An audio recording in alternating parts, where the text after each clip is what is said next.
everybody. Good morning, sir. How are you? We are fine.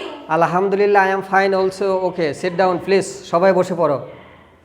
Today we are going to learn about details discussion about the structure of a sentence. আমাদের আজকের আলোচনার বিষয় হচ্ছে যে এই যে একটা সেন্টেন্সের যে গঠন আছে এই গঠন সম্পর্কে আমরা বিস্তারিত আলোচনা করব। ঠিক আছে? আমরা যে ইংরেজিতে একটা সেন্টেন্স লিখি সেন্টেন্সটা কিভাবে গঠন হয় এটার বিস্তারিত আলোচনা আমরা আজকে করব ইনশাল্লাহ। ঠিক আছে? তো তোমরা সবাই রেডি তো? আচ্ছা, লেটস স্টার্ট। দেখো একটা সেন্টেন্সের গঠন, the structure of a sentence. এই সেন্টেন্সের গঠনটা কিভাবে হয়? প্রথমে কি দেওয়া আছে? সাবজেক্ট। তারপরে কি দেওয়া আছে? ভার্ব। তারপরে কি? অবজেক্ট। তারপরে কি? এক্সটেনশন। এটা কি এক্সটেনশন? এক্সটেনশন মানে বাকি অংশ। অনেক সময় আমরা দেখি যে সেন্টেন্স আমরা যখন মানে গঠন করতে যাব তখন দেখা যাচ্ছে যে এখানে অবজেক্ট নেয়, অবজেক্ট ছাড়াও একটা মানে উপাদান থাকতে পারে, সেটাকে বলা হয় এক্সটেনশন, তাই না? এখন ওটা অবজেক্ট না এক্সটেনশন এটা আমরা পরে আসতেছি। আগে আমরা দেখব সেন্টেন্সের গঠনটা। প্রথমে সাবজেক্ট, তারপরে ভার্ব, তারপরে অবজেক্ট, তারপরে এক্সটেনশন, তাই না? এটি একটা সেন্টেন্সের গঠন। আচ্ছা দেখো, এখানে একটা সেন্টেন্স লেখা আছে আমি একজন শিক্ষক, তাই না? আমি একজন শিক্ষক। আমার ইংরেজি স্ট্রাকচার যেটা আছে গঠনটা কি আছে? প্রথমে সাবজেক্ট। আমরা সাধারণত জানি বাংলা বাক্যের প্রথম শব্দটি সাবজেক্ট হয়, তাহলে সাবজেক্টটা কি? আমি। আচ্ছা, আমির ইংরেজি কি? আই। সাবজেক্টের পরে আমরা কি লিখব? সাবজেক্টের পরে কি লিখব? ভার্ব। এখানে ভার্বটা কি হবে? আয়ের পরে কি হবে? সাবজেক্টের পরে কি হবে? এম হবে না? I am. আমি হই। আমি হই কি হই? একজন শিক্ষক, তাই না? তাহলে এ টিচার, TEACHER, টিচার, তাই না? দেখো এটা প্রথমে সাবজেক্ট, তারপরে ভার্ব, তারপরে অবজেক্ট। এখন পরেরটা দেখো, আমি ভাত খাই। এখানে সাবজেক্টটা কোনটা? আমি। তাহলে আমির ইংরেজি কি? আই। ভার্বটা কি? খাই। খাওয়ার ইংরেজি কি? ইট, EAT, ইট। আমি খাই কি? খাই। ভাত খাই। ভাতের ইংরেজি কি?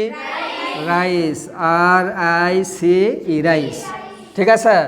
এখন দেখো আমি একজন শিক্ষক, তাই না? তারপরে কি আছে? আমি ভাত খাই। এখন দেখো আমরা যখন এই ধরনের ইংরেজি স্ট্রাকচার যখন শিখব, এই বাংলাকে যখন ইংরেজি করব তখন আমরা শেষ শব্দের দিকে খেয়াল করব। ঠিক আছে? বাংলা বাক্যের শেষ শব্দটি কি এটা আমাদের খেয়াল করতে হবে। এইটার উপরে আমার সেন্টেন্সের গঠন নির্ভর করবে। কেন? এখানে দেখো এই যে বাংলা বাক্যের শেষ শব্দটি শিক্ষক, এটা কি? এটা কি ভার্ব?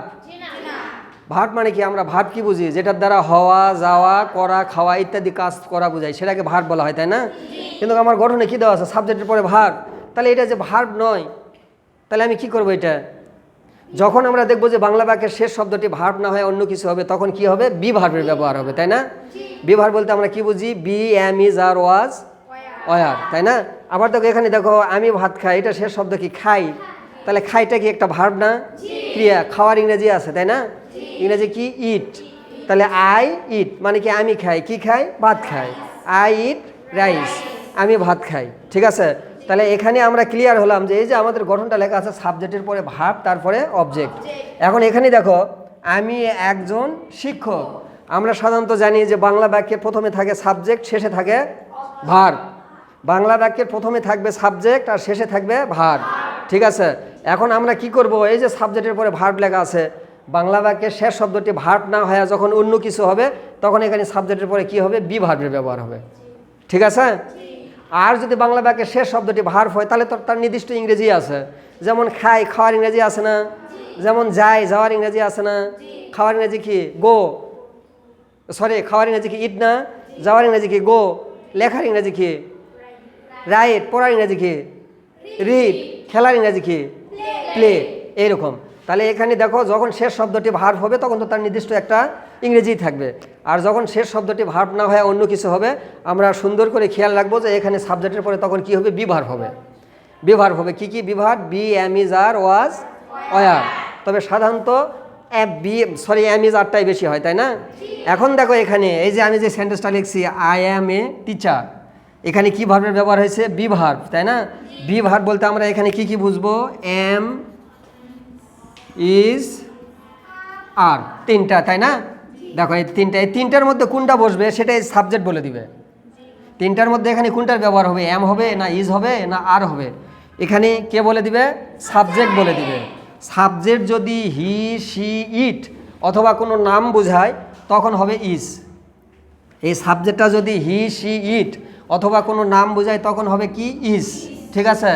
আর সাবজেক্টটা যদি প্লুরাল নাম্বার হয় মানে বহু বচন, যখন বহু বচন হবে, বহু বচন আমরা বুঝি তো, singular plural number singular number বুঝি না? এক বচন আর বহু বচন। এখানে যখন বহু বচন হবে সাবজেক্ট বহু বচনের পরে হবে আর। আর আয়ের পরে সব সময় এম হবে, এটা খেয়াল হবে। ঠিক আছে। আয়ের পরে সব সময় এম হবে। তাহলে আমরা এখানে জানলাম, দেখো এম কখন হবে, ইজ কখন হবে, আর কখন হবে। সাবজেক্ট যদি হি সি ইট অথবা কোনো নাম বোঝায় তাহলে হবে ইজ, মানে সিঙ্গুলার নাম্বার যদি হয়। আর সাবজেক্ট যদি প্লুরাল নাম্বার হয় তাহলে হবে আর। আর আয়ের পরে সব সময় এম হয়। ঠিক আছে। আচ্ছা, এখন দেখো এটা দেখো, এই যে এইটা যেটা, এটা আমরা পরে আসবো। এটা এখানে ইট, এই যে বি ভার্বের পরে এখানে মূল ভার্ব হলো কেন? এটা ইটকে মূল ভার্ব বলা হয়, মানে প্রিন্সিপাল ভার্ব। প্রিন্সিপাল ভার্ব আর অক্সিলারি ভার্ব। ভার্ব প্রধানত দুই প্রকার। প্রথমত প্রিন্সিপাল ভার্ব আর অক্সিলারি ভার্ব। এটা যখন আমরা ভার্বের ক্লাসিফিকেশনের ক্লাসে যাব তখন আমরা ডিটেলস আলোচনা করব। ঠিক আছে। এখন দেখো এখানে এই যে লেখা আছে আমি একজন শিক্ষক, এই বাক্যটা কি অ্যাফার্মেটিভ না? অ্যাফার্মেটিভ মানে কি? হ্যাঁ বোধক। তাহলে এটার যখন আমি নেগেটিভ করব, এটা হচ্ছে অ্যাফার্মেটিভ, এ ডাবল এফ, অ্যাফার্মেটিভ। তারপরে হবে নেগেটিভ, তারপরে হবে ইন্টারোগেটিভ, তাই না? একটা সেন্টেন্সের রূপ বা স্ট্রাকচার বা গঠন যেটা রূপ, এটা হয় তিনটা স্বাভাবিকভাবে বা সাধারণভাবে, যেমন অ্যাফার্মেটিভ, নেগেটিভ, ইন্টারোগেটিভ। অ্যাফার্মেটিভ মানে কি? হ্যাঁ বোধক। নেগেটিভ মানে না বোধক। আর ইন্টারোগেটিভ মানে প্রশ্নবোধক, তাই না? হ্যাঁ না প্রশ্ন, যার হ্যাঁ আছে তার না আছে, আবার ওটাকে প্রশ্নও করা যায়, আমরা করতে পারি না? তাহলে এখন দেখো এখানে অ্যাফার্মেটিভ মানে কি? হ্যাঁ বোধক। নেগেটিভ মানে কি? না বোধক। আর ইন্টারোগেটিভ মানে প্রশ্নবোধক। দেখো এখানে খুব মজার বিষয়, আমরা এই একটা সেন্টেন্সকে ইজিভাবে নেগেটিভ এবং ইন্টারোগেটিভ করব। যেই সেন্টেন্সে বি ভার্বের ব্যবহার হবে এই সেন্টেন্সটাকে আমরা ইজিলিভাবে অ্যাফার্মেটিভ এবং নেগেটিভ করতে পারবো। ঠিক আছে।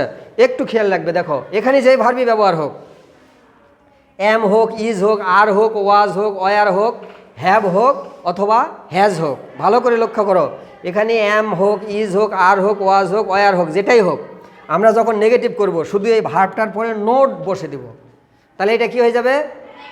নেগেটিভ হয়ে যাবে। দেখো যেমন দেখো আই এম, এরপরে কি বসাবো? Note. I am not a teacher, TEACHER, teacher. দেখো এটা নেগেটিভ হয়ে গেল। I am not a teacher, তার মানে কি? আমি একজন শিক্ষক না।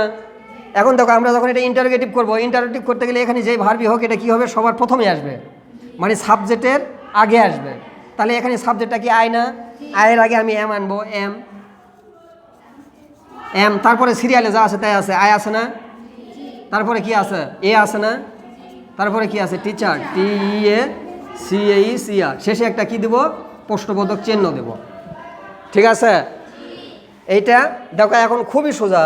আমি একজন শিক্ষক, আই অ্যাম এ টিচার, এটা যদি নেগেটিভ হয় আমি একজন শিক্ষক না।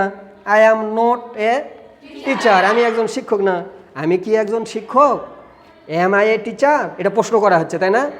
তার মানে কি? অ্যাফার্মেটিভ মানে হ্যাঁ বোধক, নেগেটিভ মানে না বোধক, আর ইন্টারোগেটিভ মানে প্রশ্নবোধক। তাহলে এখানে আমরা ক্লিয়ার হলাম যে আসলে এই যে মানে আমরা যে সেন্টেন্স সম্পর্কে বিস্তারিত যেটা জানার দরকার সেটা ইনশাল্লাহ এই সেন্টেন্সের মধ্যে আমাদের আশা করা যায় কমপ্লিট হয়ে গেছে, তাই না? প্রথম স্বাভাবিকভাবে যেটা অ্যাফার্মেটিভ, এটা প্রথম স্ট্রাকচারটাই হচ্ছে এটা, এই গঠনটা মানে এটা অ্যাফার্মেটিভ। অ্যাফার্মেটিভ মানে কি? হ্যাঁ বোধক। প্রথমে সাবজেক্ট, তারপরে ভার্ব, তারপরে অবজেক্ট। এই যে দেখো এটা সাবজেক্ট, এটা ভার্ব, এটা অবজেক্ট, তাই না?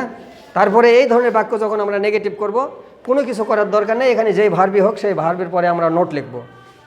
আর এইটা যখন ইন্টারোগেটিভ হবে, প্রশ্নবোধক হবে, তখন এখানে যেই ভার্বই ব্যবহার হোক সেটা কি করব? আমরা সবার প্রথমে আনবো, মানে সাবজেক্টের আগে বা প্রথমে বসাবো, সাবজেক্টের পূর্বে বসাবো, তারপরে শেষে একটা কি দেব? প্রশ্নবোধক চিহ্ন দেব। ইজি না? আচ্ছা, এখন দেখো তো এখানে সেন্টেন্সের গঠন কি লেখা আছে একটু বলো তো তোমরা। একটা সেন্টেন্সের গঠন কি লেখা আছে? Verb, object, extension. এখানে এক্সটেনশনে একটা কথা আছে, এটা আমাদের জানার দরকার এখানে, তাই না? আচ্ছা, এখন দেখো আমরা এক্সটেনশনটা কিভাবে জানবো। যেমন আমি যদি বলি I go to school, SCHOOL school. তার মানে কি আমি স্কুলে যাই, তাই না? আই গো টু স্কুল, আমি স্কুলে যাই। এখন এখানে এই যে আমরা যে অবজেক্ট অবলিক এক্সটেনশন লিখছি, এক্সটেনশন মানে বাংলায় বলে বাকি অংশ, এই এক্সটেনশন মানে বাকি অংশ। তার মানে কি যখন অবজেক্ট থাকবে না তখন এটা থাকতে পারে, অথবা অবজেক্টের পরে আরও কিছু থাকতে পারে, সেটাকে আমরা এক্সটেনশন বলবো। এখন এটা অবজেক্ট না এক্সটেনশন সেটা আমরা একটু খেয়াল করি। এই যে সেন্টেন্সের মূল ভার্ব যেটা, এটাকে আমরা কি অথবা কাকে দ্বারা প্রশ্ন করব। এই যে কি অথবা কাকে, এই বাংলায় এই দুটো শব্দ দ্বারা আমরা প্রশ্ন করব। ইংরেজিতে কি নেই, হোয়াট আর হোম, তাই না? হোয়াট হোম ইংরেজিতে এই দুটো, আর এর বাংলা হচ্ছে কি বা কাকে। ঠিক আছে, কাকে প্রশ্ন করব? এই যে মূল ভার্বকে, প্রিন্সিপাল ভার্ব এটা, তাই না? ঠিক আছে, আচ্ছা এটাকে যখন আমি প্রশ্ন করব, যেমন দেখো আমি যাই, এই কি দ্বারা যদি প্রশ্ন করি আমি কি যাই, তার কোনো উত্তর আছে এখানে? নাই। কাকে যাই আছে উত্তর? উত্তর নাই। তাহলে এই সেন্টেন্সে আইটা হচ্ছে সাবজেক্ট, আর এটা হচ্ছে গোটা হচ্ছে ভার্ব, আর এটা হচ্ছে এক্সটেনশন EXT, মানে বাকি অংশ, তাই না? তাহলে আমরা এখানে ক্লিয়ার হলাম যে আসলে আমরা যে এই কথাটা লিখি সেন্টেন্স গঠনের ক্ষেত্রে, এটা অনেকে জানে না। তাহলে আজকে আমরা জানলাম, তাই না, যে আসলে এক্সটেনশনটা কি। এক্সটেনশনটা হচ্ছে ওই জিনিস যখন কোনো সেন্টেন্সের মূল ভার্বকে মানে প্রিন্সিপাল ভার্বকে কি অথবা কাকে দ্বারা প্রশ্ন করে যদি কোনো উত্তর না মেলে তখন বুঝবে এই অংশটা এক্সটেনশন, আর যখন উত্তর মিলবে তখন এটা কি অবজেক্ট। ঠিক আছে, ক্লিয়ার আশা করা যায়, তাই না? তো deer learner, I hope that the topic is clear to you. This is all for today. Goodbye and Allah Hafiz.